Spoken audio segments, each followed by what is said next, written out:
Once upon a time, in a big, bright village, lived a kind couple named Chidi and Amaka.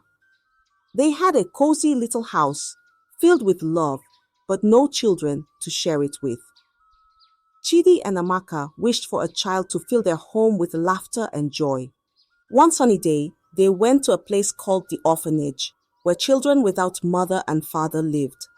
There, they met a little girl named Ugo. Ugo had a big smile and kind eyes that sparkled like the stars. When Amaka and Chidi saw her, their hearts felt warm and happy. Hello, Ugo, Amaka said with a gentle smile.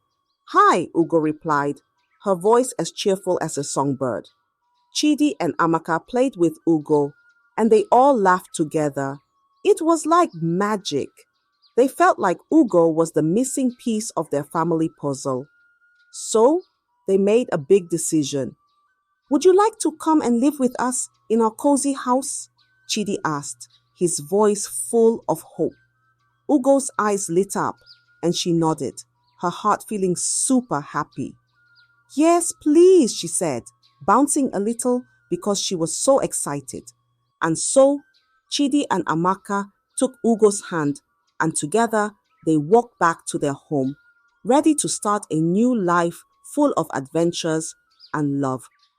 Ugo was no longer just a little girl in the orphanage.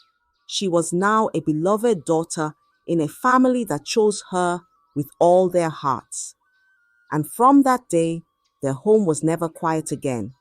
It was filled with laughter, singing, and the pitter-patter of little feet making happy memories. In their cozy little house, Ugo quickly felt like she was always meant to be with Chidi and Amaka. Every morning, she'd wake up to warm hugs and the yummy smell of breakfast. Amaka taught Ugo how to cook, and Chidi showed her how to plant flowers that danced in the sun. Ugo's days were full of new things to learn and do, and every night she fell asleep listening to Amaka's bedtime stories about stars that whispered to the moon. One day, Amaka had very special news. Ugo, you're going to be a big sister, she said, her eyes twinkling with excitement. Ugo's heart jumped with joy. Really? She exclaimed, clapping her hands. Yes, really, Chidi laughed as he lifted Ugo into the air. Not just to one baby, but two. A few months later, the house was filled with even more laughter and tiny cries. Amaka and Chidi welcomed twin daughters, Oluchi and Ebube. The twins had curly hair and giggled like little bells. Ugo loved her new sisters right away. She helped Amaka buy Fetugong little socks and singing lullabies that made the twins wiggle and smile. The house felt fuller with Oluchi and Ebube. Every corner echoed with the sounds of coos and babbling. Ugo showed her sisters how to make funny faces and blow raspberries.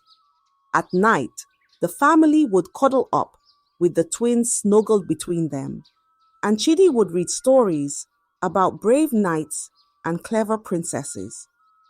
With each passing day, Ugo felt more and more part of this wonderful family. Amaka and Chidi made sure Ugo knew how much they loved her. And Ugo loved her little sisters so much, she couldn't remember a time before them. The family's happiness grew like the flowers in their garden, bright and blooming under the sun's warm glow. And so, with hearts full of love, the family's days danced by, stitched together with smiles and sweet moments. One windy evening, when the sky was painted with clouds, something very sad happened. Chidi and Amaka were coming back from the market when their car had a big accident. It was so sudden that everyone in the village felt a cold shiver. That night, the cozy little house didn't hear bedtime stories or see any smiles. Chidi and Amaka went to the stars, leaving Ugo, Oluchi, and Ebube all alone. The next few days were quiet and grey. The sisters hugged each other a lot, trying to understand why their mommy and daddy wouldn't come home. Ugo, being the oldest, tried to be strong for Oluchi and Ebube. She wiped away their tears and made them porridge. But when she was alone, Ugo would look at the stars and whisper, "I miss you, Mommy and Daddy." Even though their hearts were heavy, there was still a farm to take care of. The farm was filled with clucking chickens, mooing cows, and fields of vegetables that needed tending. Chidi and Amaka had loved their farm, and now it was all the sisters had left of them. As the season changed, the farm continued to provide for the sisters. They sold eggs, milk, and fresh vegetables at the market. People in the village loved their produce and often asked, "How are you, little ones?" The sisters would smile and say, "We're okay, thank you." Managing the farm wasn't easy, but it helped Ugo, Oluchi, and Ebube feel closer to their parents. Every plucked vegetable and every harvested crop was a reminder of their parents' love and the lessons they had taught them. The farm wasn't just a place to live. It was a place that held their family's heart and hope. With each other's support, the sisters slowly found a way to smile again. They knew their parents were watching over them from the stars, proud of their brave, strong girls who kept the farm and their love alive. One sunny afternoon, the sisters invited all their relatives for a big family gathering at the farm. Everyone was there, laughing and sharing stories under the big oak tree. Ugo, Oluchi, and Ebube wanted to feel close to their family, just like in the old days when Chidi and Amaka were there. Adaku, who wore a big colorful hat, smiled a lot, but her eyes didn't smile like her mouth did. After a big lunch of roasted chicken and fresh corn, when everyone was sitting around, Adaku stood up.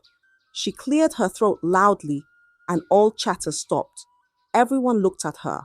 "I have something very important to say," Adaku began, her voice serious. "It's about Ugo." She paused, looking around at everyone's curious faces. Ugo felt a funny feeling in her stomach, like when you're about to go down a big slide. Adaku continued, "Ugo here, well, she isn't really Chidi and Amaka's daughter. She was adopted." Whispers buzzed through the crowd like busy little bees. Ugo's heart sank. She looked at her sisters, who reached for her hands, squeezing tightly. "And," Adaku added, her voice sharp as a knife, "I believe Ugo is trying to take everything from Oluchi and Ebube. She wants the farm and all the fortune for herself." Gasps and murmurs filled the air. Ugo felt tears sting her eyes. It wasn't true. She loved her sisters more than anything. But Adaku's words were like little seeds of doubt, and soon whispers grew into loud questions and angry looks from some of the relatives. Oluchi stood up, her face as red as the tomatoes they grew. "That's not true," she shouted. Ebube stood too, nodding fiercely. "Ugo is our sister no matter what." But the poison of greed had already started to work. Relatives began arguing, some saying they should look into the matter more, others nodding along with whatever Adaku said. The happy gathering turned sour, and the family felt divided. As the sun set, the party broke up, leaving behind a mess of upset feelings and uneaten cake. Ugo, Oluchi, and Ebube sat by the old oak tree, holding each other. They knew their family was about to go through a tough time. Ugo felt a deep sadness, worried that Adaku's lies might take away not just the farm, but her family too. But looking at her sisters, she knew they would face whatever came next, together. After the family gathering, things didn't go back to how they were. The whispers and stares from the family grew louder and sharper each day. Adaku's words, like thorns, had planted themselves deeply within the family, and doubts about Ugo spread like wild weeds. In the weeks that followed, more and more relatives began to turn against Ugo. They would visit the farm less often, and when they did, their smiles were tight and their conversations short. Ugo felt the weight of their suspicion every day. It hung around her like a cold fog. One particularly chilly morning, some of the aunts and uncles came to the farm, but not for a friendly visit. They stood stiffly, their faces stern and unforgiving, as Adaku spoke for them all. Ugo, she began, her voice cold.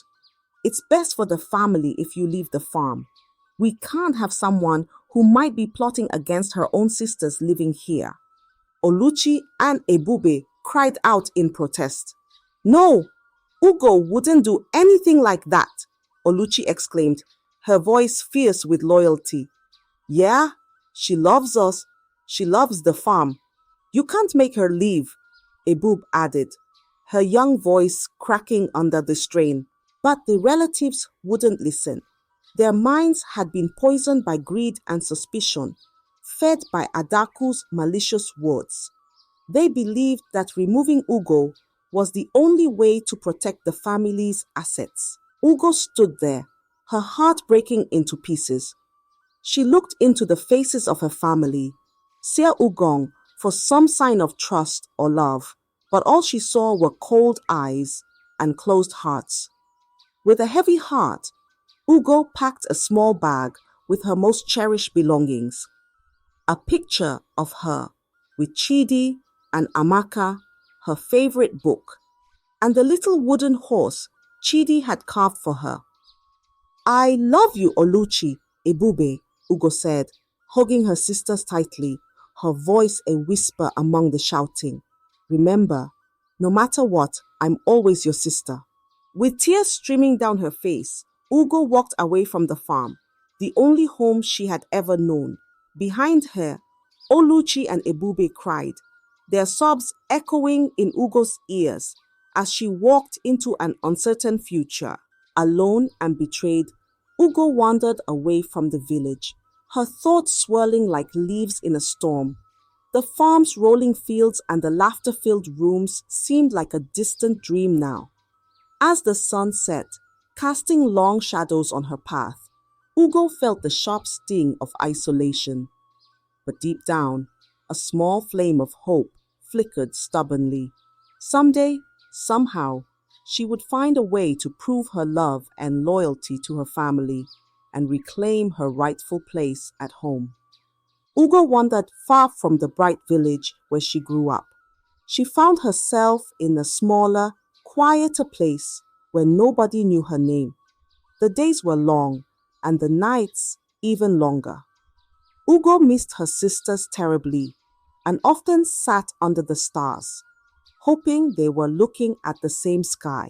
Finding work was hard, but Ugo was determined. She remembered all the things Chidi had taught her about growing things. So, she found a little piece of land on the edge of the village and started growing vegetables. Her hands became rough from the soil, and her face tanned under the sun. But watching things grow made her feel a little bit closer to home. Ugo sold her vegetables at the local market. She didn't earn much, but it was enough to buy food and rent a small room at an old inn. The innkeeper was a kind old woman who reminded Ugo of Amaka. She didn't say much, but her gentle nods and warm porridge made Ugo feel welcome. Even though she was making ends meet, life was not easy.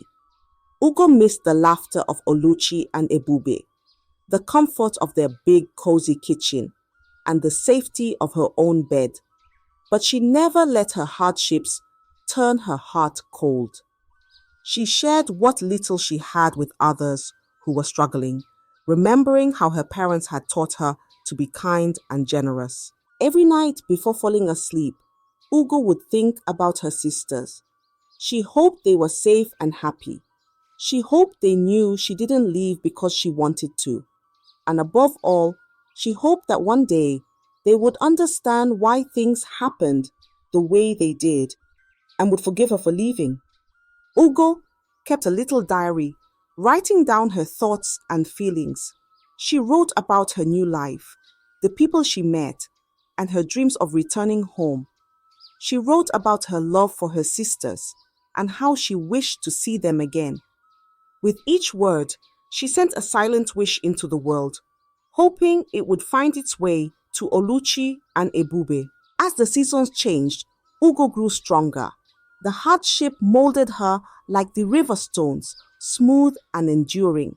She knew that no matter what, she had to maintain her integrity and keep her hopes alive for a future where she could be reunited with her family. And so, with each passing day, Ugo worked, waited, and hoped for a chance to go back home and embrace her sisters once more. Back at the farm, Oluchi and Ebube felt the emptiness left by Ugo's absence. Each day seemed grayer than the last, and the laughter that once filled the farmhouse had quieted. Yet, amidst their sadness, the sisters grew increasingly aware of the relatives' true colors. Oluchi and Ebube decided to test the intentions of their aunts and uncles who had been so quick to believe Adaku and cast Ugo away.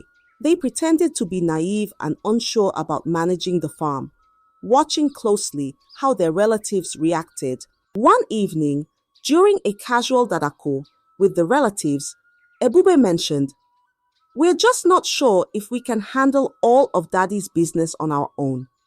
It's all so overwhelming for us." Her voice wavered just enough to sound convincingly distressed. The relatives exchanged quick glances, and Adaku, always eager to take control, spoke up. "Well, perhaps it's time to consider selling some of the land. It would certainly lighten your burden, and we can help manage the finances from the sale." Oluchi frowned, pretending to consider the idea. "I suppose that could work. We just want what's best for the family." Her words were bait, and many of the relatives took it eagerly. Over the next few weeks, Oluchi and Ebube observed their relatives discussing plans among themselves, often suggesting ways to break off pieces of the farm for sale. The sisters pretended to agree, but never signed any papers or made any deals. They noticed how some relatives, who had never shown interest in the farm's workings, suddenly had many ideas about improving the farm, which always involved selling valuable assets or cutting down costs that affected the workers' livelihoods. The final confirmation of their relatives' greed came when they overheard a conversation between Adaku and Uncle Joe. They were in the barn, speaking in hushed, eager tones. "Once the girls agree to sell the north field, we can push them for the orchards next. They don't know the value of what they have. We'll make a fortune." Hearing this, Oluchi and Ebube felt a cold wave of realization wash over them. The relatives didn't care about the legacy their parents wanted to leave them. They only cared about how much money they could make from it. That night, in the privacy of their room, the sisters held each other, the decision clear. "We need to find Ugo," Oluchi whispered fiercely. "She's the only one we can trust, the only one who truly loves this place like we do." Ebube nodded, her resolve hardening. "We'll bring her back, and together we'll protect what Mom and Dad built. It's time we stand up to them, for Ugo, for us, and for the farm." With heavy hearts but a clear purpose, Oluchi and Ebube began planning how to reconnect with Ugo, unaware of how much she longed to return. Their bond, forged in the face of deceit and betrayal, became their strength, and their resolve to reunite their family grew with each passing day. In the cool light of dawn, Oluchi and Ebube stood at the edge of their farm, looking out over the fields that stretched towards the horizon. They knew what they had to do: find Ugo and bring her home. Their hearts were heavy with regret for not having defended Ugo stronger when she needed them most. Now they were determined to make things right. Their first step was to gather any information they could about Ugo's whereabouts.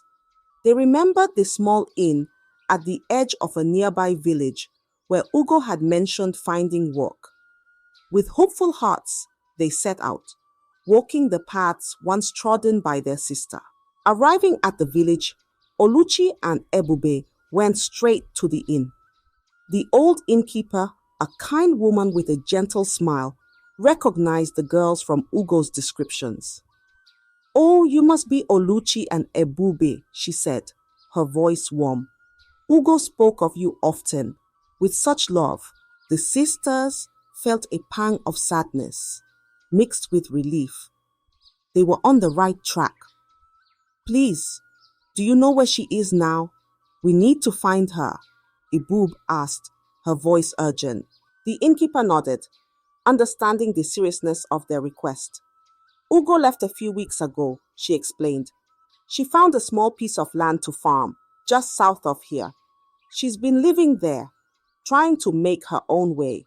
Thanking the innkeeper, Oluchi and Ebube hurried south, following the directions given. The journey was tough, their anxiety growing with each step, but the thought of seeing Ugo again pushed them forward.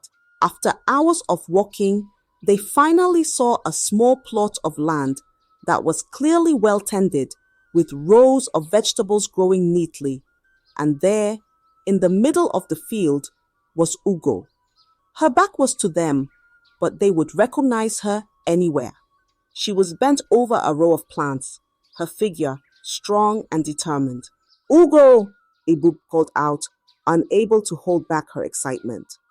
Ugo turned around, and upon seeing her sisters, her eyes filled with tears. For a moment, nobody moved. Then, all at once, they ran towards each other, meeting in an embrace that spoke of missed time, love, and forgiveness. "I'm so sorry," Oluchi said, holding Ugo tightly. "We should have never let them send you away." Ugo shook her head, her voice thick with emotion. "No, I should have stayed and fought. But I'm just so glad you're here now." They sat down right there in the field under the open sky and talked for hours. Oluchi and Ebube told Ugo everything, how they had tested the relatives, what they had discovered, and how desperately they wanted her back. Ugo listened, her heart mending with each word. It was clear that her sisters truly regretted what had happened and were sincere in their desire to make amends. As the sun set, casting a golden glow over the field, the sisters made a vow. They would return to the farm together, stand against the relatives' greed, and honor their parents' legacy as a united family. With Ugo by their side, Oluchi and Ebube felt stronger than they had in months. Together, they walked back towards the village, their steps light with the promise of a new beginning. The bridge that had once seemed too wide to bridge was now just a stepping stone on their path to restoring their family's unity and honor. The morning after their heartfelt reunion in the field, Ugo, Oluchi, and Ebube sat together at the breakfast table in the small inn, their hearts lighter than they had been in a long time. Oluchi, ever the organizer, laid out a map of the farm and nearby lands. "We need to be smart about this," she said with determination.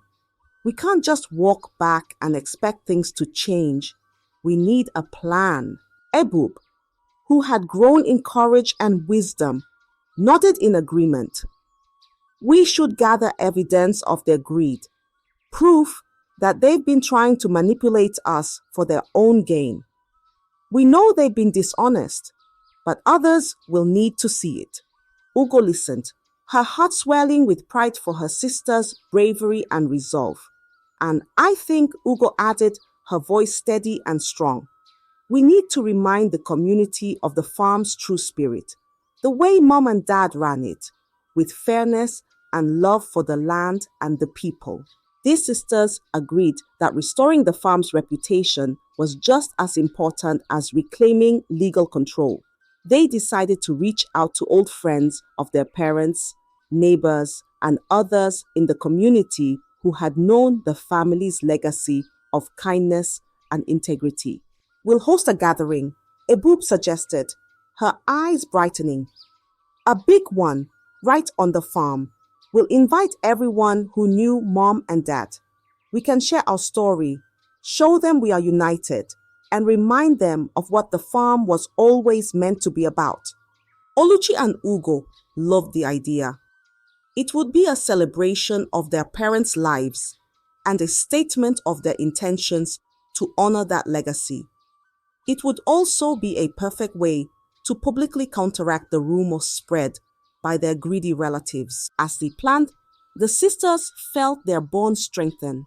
The pain of the past months melted away as they laughed, reminisced, and worked together with a shared purpose. Ugo, who had felt so alone and betrayed, found forgiveness in her heart for Oluchi and Ebube's initial inaction. "It's okay," she said to them. "We were all lost without each other. Now we're back together, and that's what matters." Oluchi and Ebube both expressed their deep apologies for not standing by Ugo when she needed them most. "We should have believed in you," Oluchi said, her voice thick with emotion. Ebube added, "We'll never let anything come between us again." With plans set and their hearts united, the sisters finished their breakfast, feeling ready to face any challenges that would come. They knew the road ahead might be tough, but with their combined strength and love, they believed nothing was insurmountable. They left the inn that day not just as three sisters, but as a formidable team, ready to reclaim their inheritance and honor the true spirit of their family under the open skies that their parents had once loved so dearly. However, before they could confront their relatives, the sisters met with a local lawyer, a friend of their father who had always respected the family's integrity. The lawyer listened intently as the sisters laid out everything that had happened: Adaku's manipulative claims, the relatives' greedy suggestions to sell off parts of the farm, and the ultimate ousting of Ugo. With each detail, his frown deepened, and by the end of the tale, he was resolute. "We have a strong case," he affirmed. "Your parents' will is clear, and the actions of your relatives can be contested. We'll take this to court." Equipped with legal support, Ugo felt a surge of confidence. She and her sisters began gathering evidence of the relatives' misconduct. They collected statements from loyal farm workers who had witnessed the relatives' scheming and from community members who could testify to the sisters' character and rightful ownership. Once ready, they called a meeting with the relatives on the farm. The air was tense as Adaku and the others arrived, their faces a mix of defiance and surprise at the sisters' united front. Ugo stood strong, flanked by Oluchi and Ebube as she addressed the group. "We know what you've been trying to do," Ugo began, her voice steady, "but this farm belongs to us, as our parents wanted. We are taking legal action to ensure that justice is served." Adaku tried to interrupt, her voice shrill with anger, but Oluchi stepped forward. "We have evidence of everything," she said, holding up a folder, thick with documents. "And we are not alone in this. The community supports us, and the law is on our side." The relatives, faced with the sisters' resolve and the threat of legal repercussions, began to falter. Some looked away in shame, while others muttered under their breath, realizing the game was up. In the weeks that followed, the legal proceedings unfolded. The courtroom was a battleground where the sisters' unity and the evidence they had gathered spoke volumes. The judge, after reviewing the case, ruled in favor of Ugo, Oluchi, and Ebube. The relatives' claims were dismissed, and the full control of the farm and its assets was legally returned to the sisters. When the verdict was announced, a weight lifted from the sisters' shoulders. They hugged each other, tears of relief and joy mingling with a sense of vindication.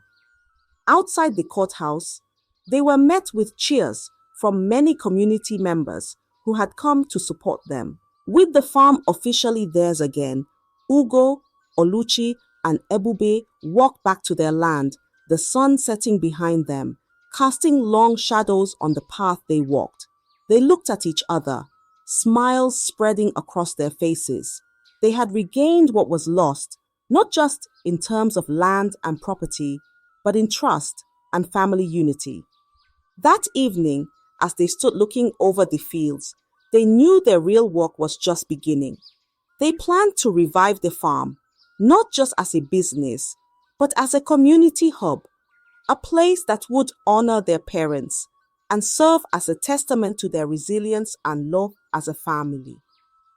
The journey had been long and fraught with obstacles, but together they had emerged stronger, their bond unbreakable. The sisters also renovated the farmhouse, turning it into not just a home, but a welcoming community center. They started hosting farm-to-table dadakos, where locals could enjoy meals prepared with ingredients harvested directly from their fields. These events quickly became popular, strengthening community ties and enhancing the farm's reputation. As the farm prospered, so did its reputation.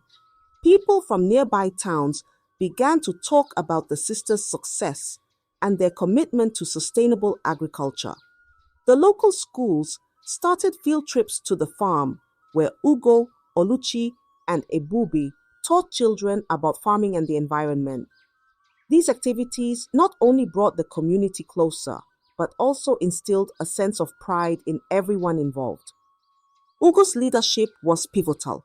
Her calm demeanor and clear vision in the face of challenges inspired everyone working on the farm.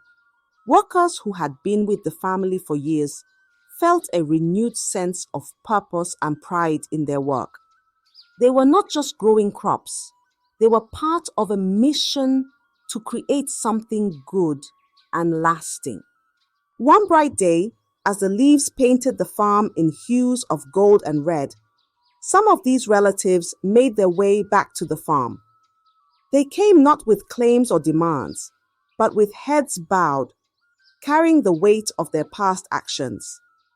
Adaku was the first to speak as they stood before Ugo, Oluchi, and Ebube, who were gathered in the farmhouse's vibrant garden, surrounded by the fruits of their labor. We were wrong, Adaku admitted, her voice quivering slightly, a stark contrast to her usual confidence. Your parents would have been proud of what you've accomplished here, and we let greed blind us to that truth. The other relatives nodded, each taking a turn to express their remorse. We see now how much this farm and your family mean to the community. You've restored its spirit, and in doing so, reminded us of the values Chidi and Amaka stood for, another uncle added, his eyes meeting the sisters' steady gazes. Ugo, who had learned much about forgiveness and the strength it required during her time apart from the family, felt a softening in her heart. She looked to Oluchi and Ebube, finding silent agreement in their eyes. We appreciate your words, Ugo responded, her voice firm yet kind. Our parents taught us to value family and forgiveness. We hope that moving forward, we can all remember the importance of these bonds and work together to support not just the farm, but each other. The relatives agreed, expressing a desire to help in any way they could. Over the following weeks, they participated in farm activities, contributing genuinely to its operations. They helped during the harvest season, and joined in community events that the sisters organized. This participation wasn't just about redemption for their past misdeeds, but a genuine effort to be part of the farm's and the family's future. Oluchi and Ebube found comfort in the healed relationships, witnessing the positive changes in their aunts and uncles. The family gatherings now echoed with real laughter and shared stories, knitting the fabric of the family back together. As the night deepened, they remained on the porch, sharing stories and plans, laughing and occasionally wiping away a tear. The farm around them buzzed with the quiet sounds of night, crickets, chirping, and the rustle of leaves in the gentle breeze. As the sisters finally said goodnight, retreating into the house that had been their childhood home and now their adult stronghold, they knew that whatever the future held, they would face it as a family, united and strong. The legacy of their farm and their family was not just preserved, it was thriving, a beacon of hope and a symbol of what can be accomplished when hearts are set on preserving the goodness of the past while building a vibrant future. I hope you enjoyed the story. If so, please like the video, comment what you learned from the tale, and don't forget to subscribe to the channel for more enchanting tales just like this one. Thank you.